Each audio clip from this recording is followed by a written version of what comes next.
Welcome to the channel.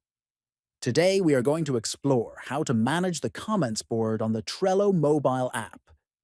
If you use Trello for team projects or personal planning, controlling who can comment on your board is essential. First, open the Trello app on your phone.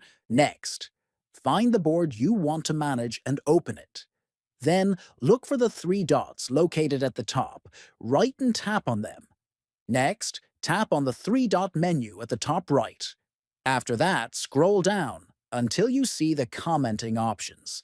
Next, tap on the commenting section, and you will see choices for who can leave comments.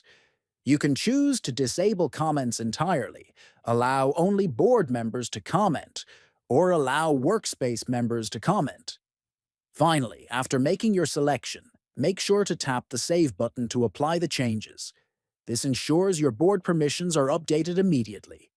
Don't forget to subscribe to the channel, like this video, and share it with others who might find it useful. Thank you for watching.